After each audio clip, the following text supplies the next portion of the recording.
Let us start by playing a clip of what you've been working on, which has really kick-started, I think, and will continue to, a great discussion about discrimination. Michelle, you did this yourself and in collaboration with the City of Thunder Bay. We're going to look at about a 2.5-minute clip here, and then we'll come back and chat. Let's roll it, please.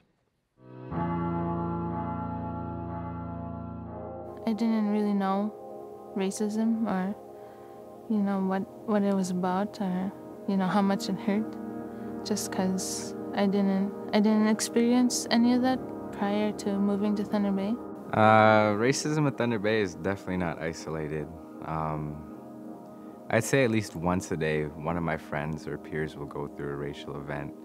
I don't think it's safe, especially if you're, young, young Aboriginal by yourself. I hear that, Aboriginal people are lazy, they're always late, drunks, alcoholics. People tell me that, Indians are lazy, and that's what I hear, and Indians are all drunks. We get things handed to us. We don't need to pay for things, or we're drunk.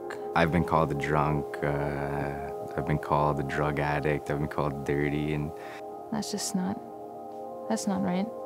The extremely spiritual stereotype, where I could talk to like a porcupine or something like that, and that's nonsense. I don't even know anybody that could even do that. That they never want to better themselves, and they choose the path that they're on right now. Well, actually, for all of it, it's untrue, because I shower every day. I've never done drugs, never drank, and not a lot of people can say that, even white people. So for them to have those assumptions about me is really wrong. And there's a lot of resentment that you hear in those comments, but that resentment comes from a lack of understanding of why that relationship exists. But there's a point in time where you kind of question, do I want to be an Indian? Because that's how bad everybody makes it seem. But when we look at stereotypes, that's one thing we should do, is that it's just a story that we've created in our own heads. Not their story, but our story. Where's that person coming from? Why are they here? I bet you this is what's happening in their life, because look at them. And what purpose do the stereotypes serve? Because with colonial processes, in order for colonization to happen, dehumanization of Indigenous people need to happen. And so stereotypes, in my opinion, perpetuate that dehumanization. Ask yourself, what exactly do I know about this person? Why am I thinking this stereotype? Where did I learn that? What makes me think that about that person? Michelle, how did the Walk a Mile phenomenon come about? We first started talking about it actually in this building here, and we were having a community safety forum because of some of the incidents that were happening in the community around safety and violence being perpetrated towards Aboriginal women and young people in particular. So John Hannam and I had a discussion, He's the city clerk, and said, what can we do? Let's do something. And because, I am a filmmaker, of course, and those are my tools. And so we started a discussion about, doing a series that might be able to sort of deal with some of the issues. You went and hit right on the head, the stereotypes right off the top. Why did you go for that approach? I think we need to start there. I think we need to start at a place of honesty, at a place of vulnerability. And part of that is challenging our own sort of worldviews and perceptions and thoughts about First Peoples in this country. And some of those aren't very pretty, and they're tough conversations to have. But I think that we have to start there, otherwise it's the honest, truthful place to start, in my opinion. Where do, Michelle, these stereotypes come from?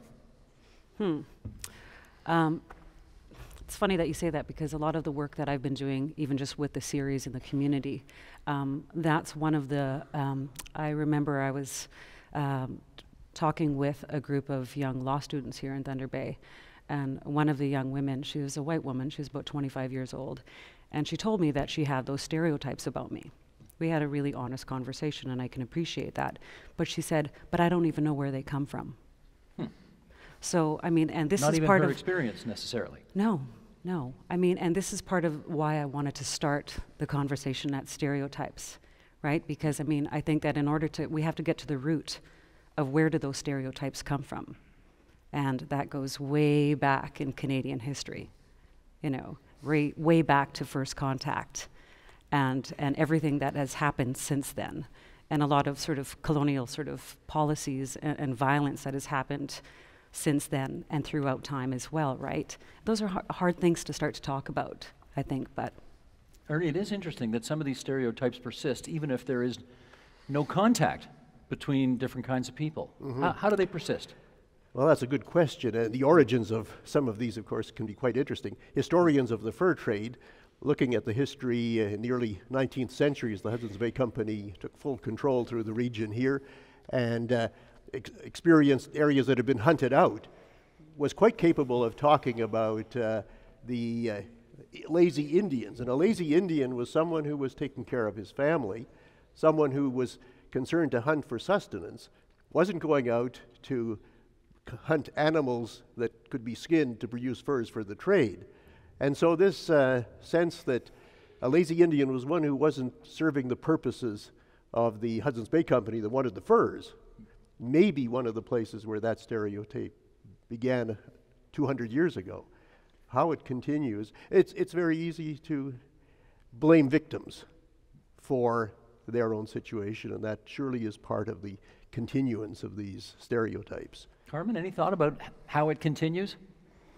I think it does continue in Thunder Bay. I think a lot of times it's people look at people coming down from the north and they often say, you know, they have everything handed to them, they get their housing provided for them. But I ask them if they've ever been to a remote community. Have you ever seen the houses in the communities that the people live in? And they can't usually answer. They can't say that they've been to a community.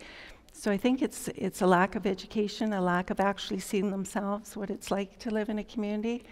I think that's where we get a lot of the stereotypes. They're not really sure. They're not educated. They've never been, and yet they talk about some of those situations. And when you ask them where they know that information from, they can't answer you.